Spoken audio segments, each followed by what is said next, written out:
everyone, welcome to another video of Mums and Murder. Hope everybody's having a very peaceful and relaxful weekend, and we're in February now, so woo, the love month. I'm a mother. I hope everybody got through January with as much ease as you possibly could. It's a tough month, it's a long month, and I'm glad to see it go, and into February and in 2023. Let's keep pushing through this year. I know it's only February and everybody's like, oh, but I just can't wait to get through this year and maybe have some nice things happen towards the end of the year for us. Fingers crossed. But that's a story for another time. Speaking of other stories, a while back I did a video on Sarah Boone. She locked her boyfriend in a suitcase and went to bed and fell asleep, and he obviously died. They were playing hide and seek, if you remember. So her court case is hopefully coming up at the end of this month. So hopefully then I will be able to bring you, like I promised in the video, an update on what has gone on and what has happened. But we'll see. It's been postponed quite a few times now, so it may not go ahead. Hopefully it does, because this happened, I think, in like 2020, 2021. And, you know, we're 2023 and she still hasn't had her sentence yet. So let's hope that we get there quickly. And that's all I think I have to give you as updates. So yeah, sit back, relax, enjoy your little 10 minutes, 15 minutes to yourself. Hopefully all the kiddies are quiet and relaxed and starting to unwind for the evening. Mine are not. I know mine are not. So hopefully yours are. And we'll move swiftly on to our next story.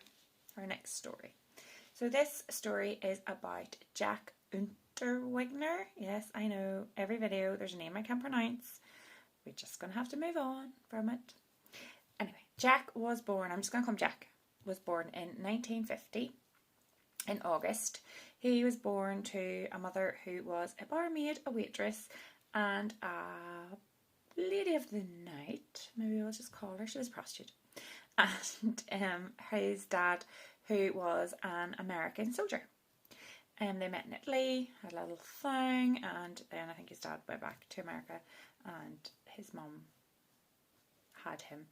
Unfortunately for Jack, life started as it meant to go on, because even in the womb, Jack ended up in a prison cell. His mother got arrested for fraud and she ended up in jail while pregnant with Jack. So sad. She got out, she had Jack, and then when Jack was around 2-3 in 1953, she ended up getting arrested again, and Jack then got sent to live with his grandfather, who was not much better, if we're going to be honest. He was an alcoholic, he was abusive, and he was also a criminal. And he was a thief, I think, by trade, and his main goal was farm animals, or farm cattle. Ruth. His main goal was farm animals. We'll just leave it at farm animals today. And he took Jack with him. So from a young age, Jack has really known nothing but criminal activity and behaviours. And unfortunately for Jack, he continued this cycle throughout his own adolescence. From 1966 till 1974, Jack was just in and out of prisons. He was convicted, I think, like 16 times for theft, and one of them times was for sexual assault on a prostitute. So he went to jail for those. I'd love to say that's where it ended. He ended reformed and everything was great, and this is a nice little short video. It is not. He then got out of jail and didn't last too much longer. He was out of jail till he committed his first murder, and he raped, sexually assaulted, and then strangled the girl to death with her own bra. Horrible. He did get arrested. He did get found out found him, and he did get arrested, and he did get sentenced to life in prison. But life in prison doesn't ever mean life, really, does it? And 15 years, I think, is the minimum that they were given, or that he was given. But while he's in prison, he did make good use of his time, I suppose you could say. He wrote plays, he wrote poems, he wrote short stories, and he managed to write an autobiography. I'm sure there's some colourful stories in it. And he really wanted to try and get early release. However, no. He campaigned. He campaigned for it. He got journalists on board. He got politicians on board. But the president, who made these final decisions of who's getting early release or not, he ultimately said no, that you needed to do at least the minimum of your 15 years. And so he did. Now, wouldn't it be nice to say there he's released from prison a second time? He has obviously learnt his lesson. He's a reformed character. He went in there, he wrote books and poetry and stories and plays. We would love to say that's where it all ended and Jack was completely and utterly reformed character. However, that's not the case. No, it's not. Otherwise, it would be a very, very short video and a bit of a pointless one. So Jack, he left prison. He got jobs in broadcasting, in magazines, journalism. He actually became quite a minor celebrity, using his criminal background as his way through, as his qualifications, talking about crimes and obviously reporting on crimes. Some of those crimes he actually committed himself. Yeah, we'll pause there. He committed those crimes himself, then went into work and reported them. So it didn't take long either. He wasn't out, I don't even think, a year before he murdered again. Same routine, sexual assault and rape, and murdered with their own bra. And he went on to murder another 7 women after that. Same MO, sexual assault, rape, and he either strangled them with their own bra or their own stockings. Very sad. So, released from prison, and 8 women dead in a very short space of time.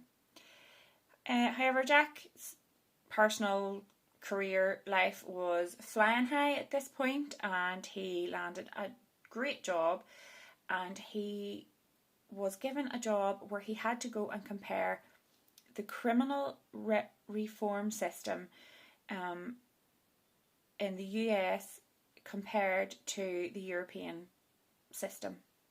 And so in order to do this, he had to fly to America for a short time. And while in America, he would have went about with the LAPD. He would have given them information on what way a criminal thinks, what sort of mannerisms, he would have gave his input on the criminal mind while on these ride-arounds. And obviously they would have taken him to the red light district and stuff, just as this is a crime hotspot, not as in, here, fill your boots. That's what they would have done.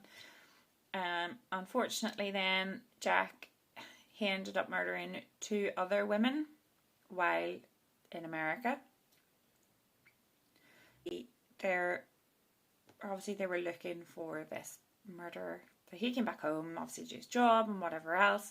The murders had all come up, and a retired detective, he recalled working on the cases earlier on in his career with the same criminal, with the same MO of assault, rape, and then strangling with either their own bra or their stockings, and mainly sex workers. So he recalled this. He also recalled Jack's name being thrown about as a suspect in those cases, and he put 2 and 2 together and came with 4. Jack at this point had taken a girlfriend. She was very easily swayed, very easily manipulated. God love her. I don't know if she's easily manipulated, but he had to have manipulated her in some way. But they had to Bianca, I think her name was. He had a girlfriend, and he fled. They fled. He took her. They fled back to America so that he couldn't get charged. I don't know why he fled back to America. That's where he committed the crimes. But anyway, they were looking for him in Austria, and he fled back to America and to hide so he couldn't get arrested. Unfortunately for him, they ran out of money, and they phoned Bianca's mother, and she asked her to wire her out some money. And the police, they had all these things on tap, or they had been keeping a very close eye on them, and they knew at some point she would phone home, so they had been wiring into her phone as well, I think. And they were lying in wait for them to walk into the bank, and they caught them. Well, Bianca stayed and Jack ran. He ran, but he didn't get very far, and he got caught. And as soon as he got caught, he started crying his eyes out. I mean, please, come on. What's the point at that stage, sitting crying your eyes out? You know, you've done the crimes, you've tried to run and hide from it, you're now caught. The only person you're crying for there is yourself, not what you've done, but what's going to come to you next. In my opinion, anyway, that's my opinion. So, yep, that was him. He was arrested. But unfortunately, before they could even take him into court to read him his charges the next day, he hung himself in his jail cell that night. So, where's the justice for the victims there? He took his own life. That's it. He doesn't get punished. No. But that's really the story of Jack Unterweger. It's a very short one this week, I give you that. But he managed to commit a lot of crime in his lifetime. He, unfortunately, that's just how his life started. You know, before he was even born, he was in a jail cell. Then he had no mother growing up. His grandfather was a criminal. It's all he knew, but he took it to the next level. You know, the murders, the sexual assaults. That's the next level. And that's just, there's obviously something in his brain to get him there, because a lot of people have bad childhoods and grow up great and turn things around. So it's not really an excuse, but you can see how it led to where he ended up. And especially when he targeted sex workers, you know, we could go down that rabbit hole of why would you do that? Oh, well, his mother was a sex worker and she sort of abandoned him, really. You know, but that's the story of Jack and how he committed multiple murders on women by assault and strangulation. So, yeah. Thank you for joining me for another video, and I hope to see you really soon with another story. So, have a lovely evening, and I will talk to you soon. Bye.